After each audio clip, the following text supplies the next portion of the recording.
Komið þið sæl og verið hjartanlega velkomin í annan þátt af 8 í glænýrri þáttaröð af Ævari vísindamanni. Í dag ætlum við að fjalla jörðina. Þið vitið, staðinn sem við eigum öll heima á. Við ætlum að rannsaka hvort að hægt var að koma öllum jarðarbúum fyrir á Vatnajökli og rannsökum segla í skóm. Við ætlum að búa til segulskó. Við byrjum núna.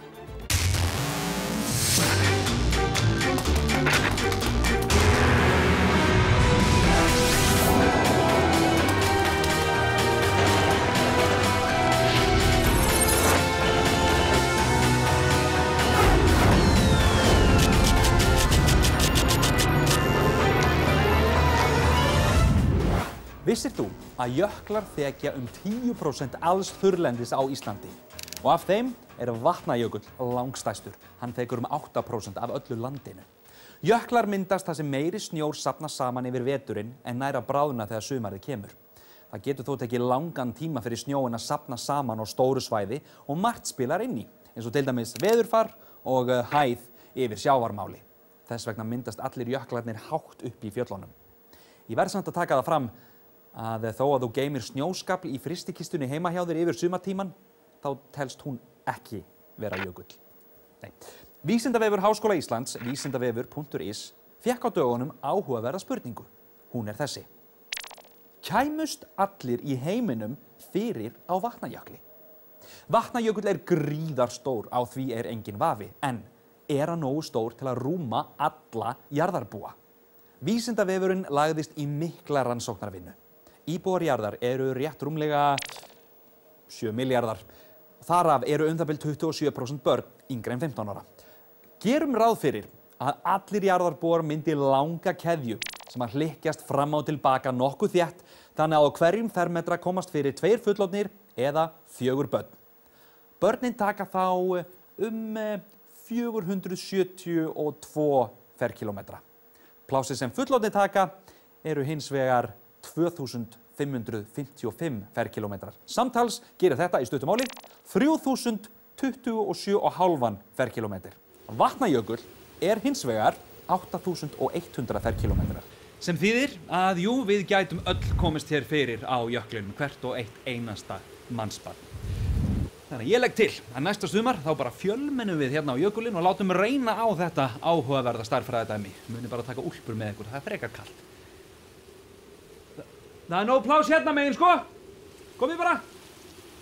Ef einhver er með kakó, endilega kippa því með. Kalt.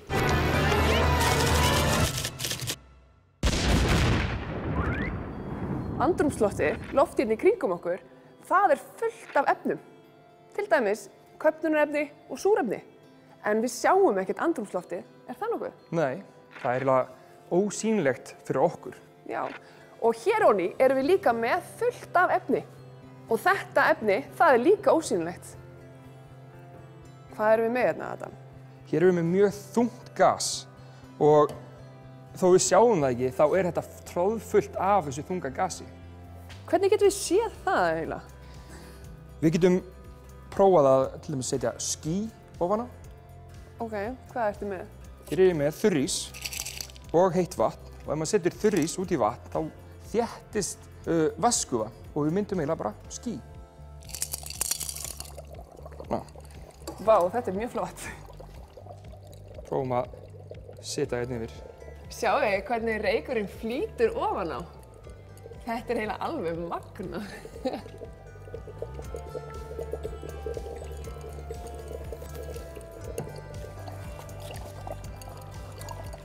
Þetta er eiginlega bara eins og alvöru ský.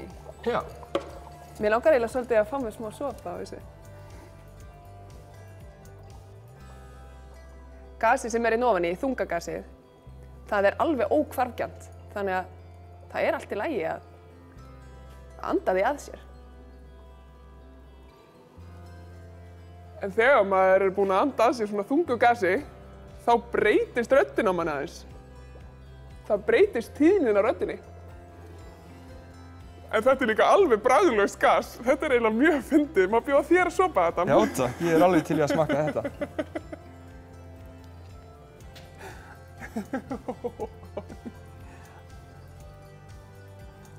Já, þetta magnað. Sjá. Nú röddin mín orðin rosalega dimm.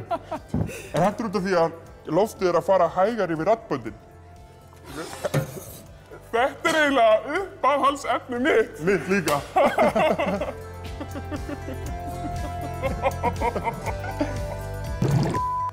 Það komið að vísindamanni þáttarins. Herrar mínir og frúr.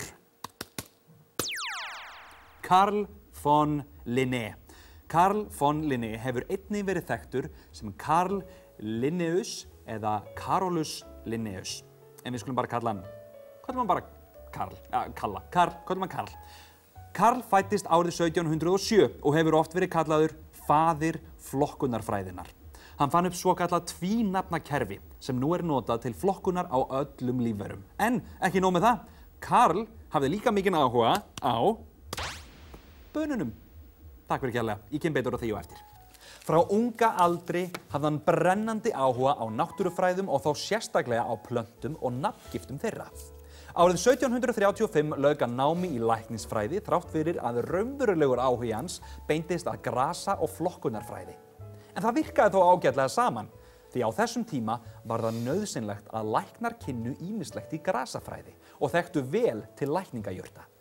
Þegar Carl lauk námi hafði hann farið í könnunarleiðangra og kortlagt bæði flóru og fánu. Carl bjó til svonefnt tvínafnakerfi tegundir sem við styðjumst við enn þann dag í dag. Í tvínafnakerfinu hefur hver tegund 2 nöfn. Hið fyrra vísar til ættkvíslar en hið síðara til tegundar. Sama ár og Carl lauk prófi í læknisfræði gaf hann út bæklinginn Systema Naturae, þar sem hann kynnti til sögunar latneskt tvínafnakerfi sitt til flokkunar lífvera. Á næstu árum endurskoðaði hann og endurgerði stöðugt þessa flokkun sína og á endanum var þessi litli bæklingur sem kom út árið 1735 að viðamiklu ritverki í mörgum bindum. Árið 1753 kom svo út bókin Species Plantarum, þar sem Linné flokkaði plöntur eingöngu út frá latneska tvínafnakerfinu. En bíðum nú aðeins við. Hvað þýðir þetta eiginlega? Hvernig virkar þetta tvínafnakerfi? Jú, ég skal útskýra. Tvínafnakerfið, eins og nafnið gefur til kynna, flokkar allar lífverur niður í 2 nöfn, ættkvísl og tegund. Við, manneskjur, erum til dæmis með flokkunina Homo sapiens, tegundin sapiens í ættkvíslinni Homo. Hestar eru Equus caballus. Equus nafnið á ættkvíslinni og caballus heitið á tegundinni. Kerfið einfaldaði mikið nafngiftir á lífverum. Og nú kemur löng romsa á latínu sem ég mun reyna að bera fram eins vel og ég mögulega get. Hér hún. Fræðilegt heiti hunangsflugunar áður en tvínafnakerfið kom til sögunar var Apis pubescens thorace subgriseo abdomine fusco pedibus postix glabris utringue margine ciliatis. Takk fyrir kærlega. Í tvínafnakerfinu þá heitir hún einfallega Apis mellifera, sem verður að segjast töluvert styttra. Carl var mjög ötull vísindamaður og enn í dag einn merkasti fræðimaður Svía. En þótt hann sé þekktastur fyrir flokkunarkerfið sitt, þá afrekalisti hans langur. Hann var meðal annars einn af stofnendum konunglegu sænsku vísindaakademíunar og jafnframt fyrsti forseti hennar. Hann var mjög vinsæll sem prófessor í háskólanum í Uppsölum og varð eldmóður hans mörgum innblástur. Hann var duglegur við að aðstoða nemendur sína með rannsóknir og störf og blés nýju lífi í sænskt vísindasamfélag. Og ekki nóg með það. Carl gat fyrstur manna ræktað banana með góðum árangri í Evrópu. En það ekki einu sinni nóg, það ekki einu sinni allt. Linné, hann endurgerði einnig og byggði upp grasagarðinn í Uppsölum og færði hann í núverandi horf. Í tengslum við það starf hannaði hann nútíma hitamæli, sem eitt af hans merkustu afrekum. Við uppbyggingu grasagarðsins lagði Carl mikla áherslu á stjórnun loftslags og þurfti þess vegna á nákvæmum hitamæli að halda. Carl sendi konunglegu sænsku vísindaakademíunni nákvæm fyrirmæli þennan nýja nákvæma hitamæli. Samkvæmt þeim var hitaskala sænska vísindamannsins Anders Celsius snúið við í mælinum. Samkvæmt breytingum Carls táknuðu 0 gráður á Celsius nú frostmark vatns í stað suðumarks áður og suðumark vatns var miðað við 100 gráður Celsius í stað frostmarks áður. Þetta gerði Karli kleift að mæla einnig hitastig sem fór undir frostmark og hentaði þessi mælikvarði því betur til notkunar við náttúrulegar aðstæður. Þessi breyting gerði það einnig mögulegt að mæla mjög háan hita eins og til dæmis bræðslumark járns sem 1538 gráður Celsius.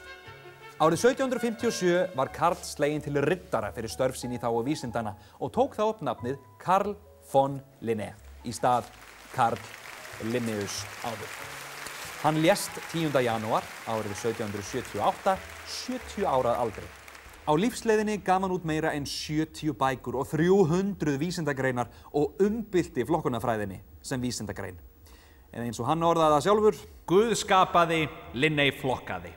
Já, ef þið viljið vita meira Karl, þá frábær grein hann á Vísindavef Háskóla Íslands, vísindavefur.is. Við vitum öll hvað seglar eru. Og fyrir þau ykkar sem vita það ekki, þetta gráa þið veitir sem sogar smápening eða bréfaklemmur til sín og virðist algjörlega óstöðvandi. En hvað segull? Það ekki hægt að segja nákvæmlega til hvenær þeir voru fundnir upp, en það talið að menn hafi farið að gera sér grein fyrir virkni þeirra 500 fyrir Krist í Grikklandi, Indlandi og Kína. Það leyti hófst notkun á seglum við skurðaðgerðir í Indlandi. Á 12. öld hófu Kínverjar notkun á segulnál í áttavita til siglinga, en það gerði sjófarendum kleift að ferðast lengra og rata aftur heim með meiri nákvæmni en áður þekktist.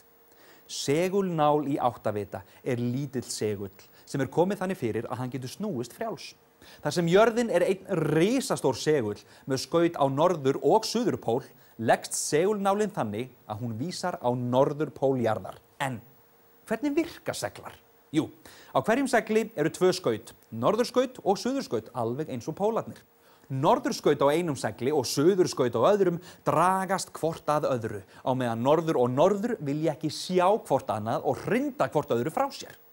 Gott og vel, þá vitum við það. En ekki eitthvað sem við gætum gert við segul sem væri alveg hreint ótrúlegt? Þið vitið, eitthvað til að reyna almennilega á hversu sterkir þeir eru í raun og veru. Ég með eina hugmynd. Herrar mínir og frúr, ég kynni segulskóna.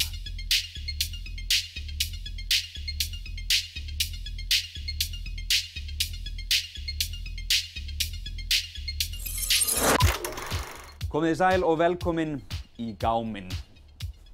Við erum stödd í gámi.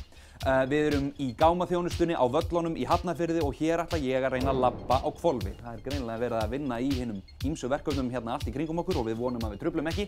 Hér eru skórnir, 4 seglar undir hverjum fæti og samkvæmt öllu, þá ætti þetta að virka. Það hins vegar spurning hvað gerist þegar ég komin í skóna og hangi á hvolfi. Ég hér með 2 pör af ullarsokkum sem ég ætla að fara í vegna þess að skórnir eru pínulítið og stórir á mig, þannig ég renn ekki úr þeim. Og hér undir mér eru, held ég, allir koddar og dýnur sem rúf á. Þannig að það verður svaka kósí að lenda. Eitt þó sem að gerir mig dálítið stressaðan og það að ég get fengið högg á hálsinn, á hnakkan ef ég dett. Þess vegna verð ég að vera svakalega snöggur og hugsa, hnoða mér svona saman í bolta og vona að ég ná að rúlla bara ef ég dett niður. Við skulum prófa þetta, það ekkert víst að þetta klikki.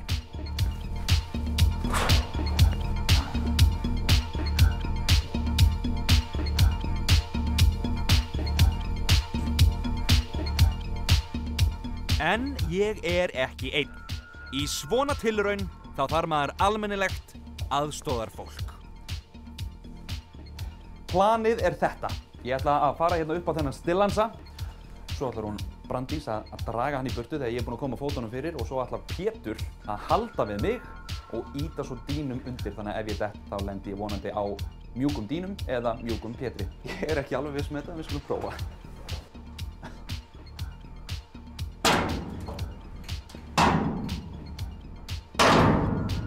Ok, skótin eru fastir. Þá gerist hvað? Maður sjá, ég ætla að prófa bara aðeins að ég held mér uppi núna, ok. Þetta gengur ágætlega, nú skulum við prófa að fjarlægja pallinn og sjá hvernig gengur. Nákvæmlega. Ok, svona. Nú ætla ég að prófa að sleppa höndunum og sjá.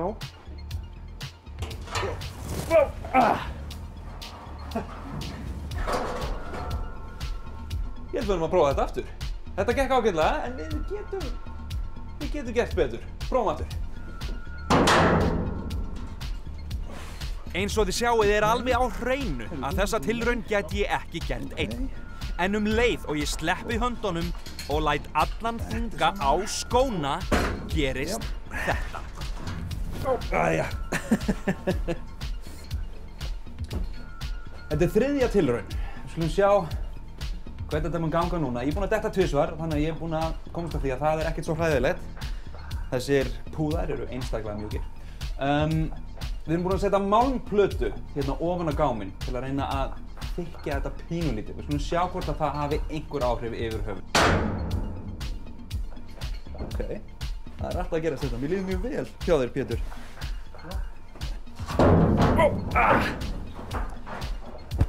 Það ætlar enginn að halda því fram að ég kunni ekki að lenda. Við þurfum eitthvað að vinna í þessu til að ég geti hangið á hvolfi og verið eins og ég hef alltaf þráð leðurblökumaðurinn. Skulum sjá hvað við getum gert. Við þurfum að rannsaka þetta mál. Snæfellsjökull. Hann er glæsilegur, snjóhvítur og svakalega svalur. Snæfellsjökull er eldkeila og blasir hann við víða frá vesturhluta landsins. Jökullinn er megin eldstöð sem gosið hefur reglulega í gegnum jarðsöguna. En hann er líka þjóðgarður. Og markmiðið með því að stofna þjóðgarðinn Snæfellsjökull er annars vegar að vernda svæði fyrir framtíðina, að náttúra þjóðgarðsins fá að þróast eftir eigin lögmálum, svo sem kostur er, og hins vegar að tryggja að allir hafa sama tækifæri til að njóta svæðisins. Í heimi þar sem sífellt er gengið nær náttúrunni, eykst mikilvægi verndaðra svæða. En þótt að svæði sé verndað, er jökullinn samt að breytast. Frá því aldamótin 1900 hefur flatarmál jökulsins minnkað helming og rúmmálið 2/3 hluta. Það er því miður útlit fyrir að jökulhetta Snæfellsjökuls verði horfin innan fárra áratuga. Það er boðið upp á alls kyns ferðir upp á jökulinn og ég mæli með því að þið nýtið ykkur þær því þetta er ótrúlegur staður. Árið 1864 skaut Snæfellsjökli upp á stjörnuhiminin þegar hinn frægi vísindaskáldsagnahöfundur Jules Verne gaf út bók sína Leyndardómar Snæfellsjökuls, för í iður jarðar. Í þeirri bók þá siglir aðalsöguhetjan prófessor Otto Lindenbrock til Íslands þar sem hann ferðast ofan í eldgíg Snæfellsjökuls ásamt förunautum sínum á vit hinna furðulegustu ævintýra. Skáldsagan kom fyrst út í íslenskri þýðingu árið 1944. Þema þáttarins er jörðin og þess vegna finnst mér upplagt að við köfum á bólakaf ofan í hana. Við þurfum auðvitað að byrja á því að bora okkur niður að sjávarmáli. Ég talaði við Jón Jóel Einarsson, jöklagarp og sérfræðing Snæfellsjökull og hans ágiskun er sú að staðurinn þar sem prófessor Otto fór inn í jökulinn sé í 1354 metra hæð. Þannig að við þurfum að koma okkur í gegnum jökulinn og að sjávarmáli. Byrjum á því. Glæsilegt. Við byrjum við yfirborð sjávar og við leggjum á stað í rólegheitum. 1,8 metrar. Þetta er staðaldýpt á gröfum í kirkjugörðum. Það er gott að vita því. 5 metrar. Ef þú ætlar að keppa í ólympískum dýfingum, þá er þetta dýptin á sundlauginni sem þú æfir þig í. Gefum aðeins í. 42 metrar. Dýpsta sundlaug í heimi á Ítalíu er svona djúp. 65 metrar árið 2008. Þá setti Ítalinn Vittorio Innocenti heimsmetið því að hjóla á heimsins mesta dýpi. Hann kafaði sem sagt með reiðhjóli sitt og hjólaði á þessu gríðarlega mikla dýpi. Við höldum áfram. 74 metrar. Við erum komin jafn djúpt og Hallgrímskirkjan er há. 100 metrar. Hér gætu við rekist á risakolkrabba eða grafinn kjarnorkuúrgang, þannig að við skulum ekkert staldra við hér. 155 metra dýpi. Hér gætu við rekist á heimsins dýpsta hótelherbergi, ef við getum orðað þannig. Og það er í Svíþjóð, þeir eru svolítið flippaðir í Svíþjóð. Höldum áfram. 287 metra dýpi. Dýpstu umferðargöng í heimi. Eikssundsgöngin í Noregi. Gefum aðeins í. 535 metra dýpi, mesta dýpi sem mörgæs hefur komist á.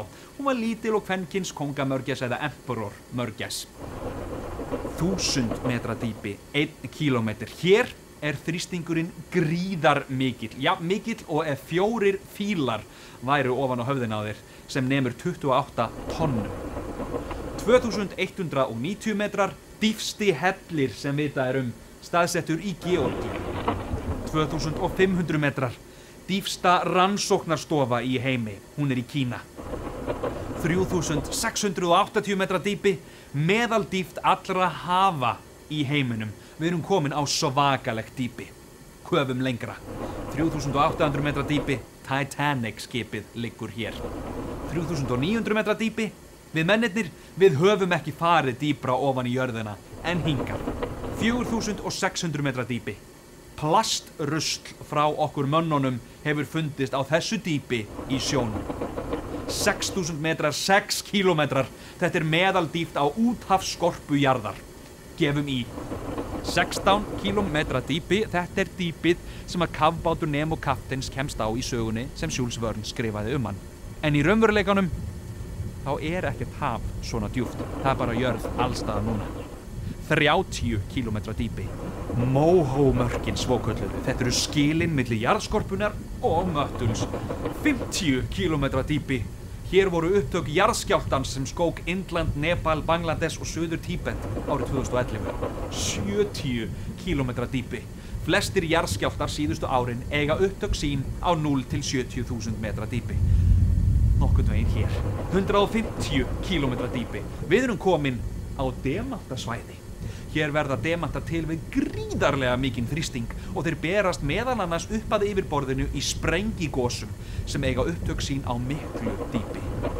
2920 kílómetra dýpi. Hér mörkin á milli Möttuls og ytri kjarna.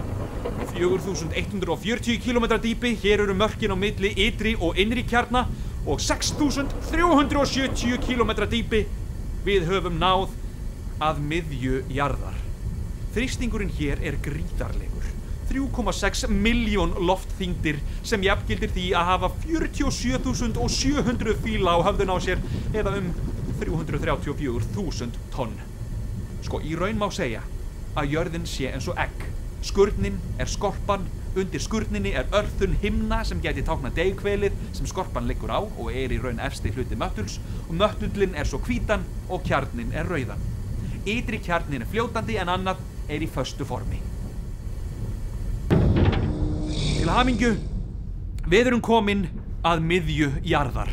Þyngdaraflið veldur því að tosað í okkur í allar áttir og þess vegna þá svífum við í lausu lofti en við getum samt eiginlega ekkert notið þess að því að hitinn hérna 6000 gráður á Celsius sem þýðir að við löngu elduð í gegn og rúmlega það.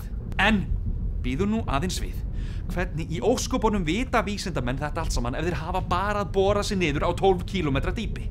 Jú, sérstakar jarðskjálftabylgjur hjálpa vísindamönnum að mæla hvernig jörðin okkar uppbyggð og sýna okkur hennar innri gerð. Vísindamenn geta skoða jörðina að innan með jarðskjálftabylgjum. Þegar stórir jarðskjálftar verða þá ferðast bylgjurnar í gegnum jörðina og geta skjálftamælar hinum einn á hnettinum séð hvernig bylgjurnar ferðast. Þær ferðast mishratt og mislangt eftir því hvernig efnið þær ferðast í gegnum og þannig getum við kannað innri gerð jarðar. Jú, ég fara hann aftur upp.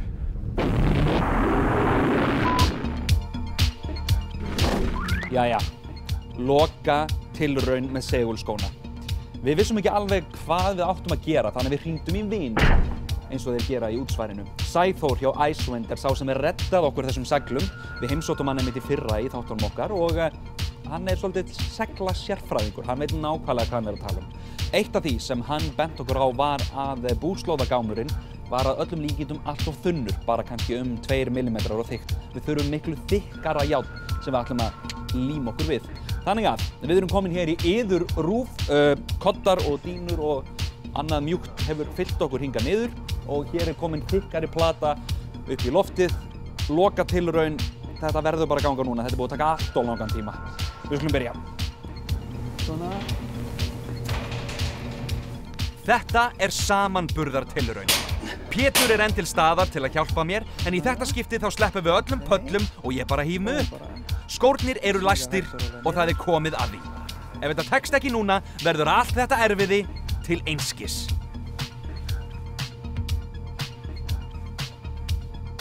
Og sjá, þeir halda! Það gengur!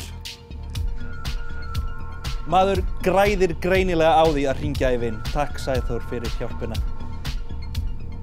Ekki þetta bara góðir?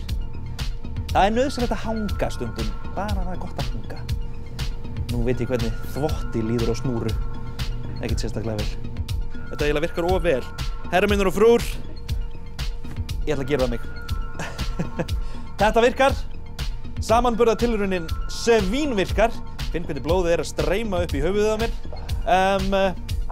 Ég ætla að reyna bara að losa mig og lenda mjúklega.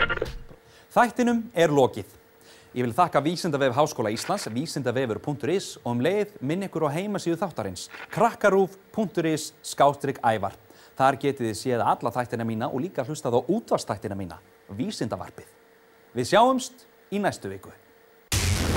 Í næsta þætti af Ævari vísindamanni. Við skoðum geiminn og öll hans undur.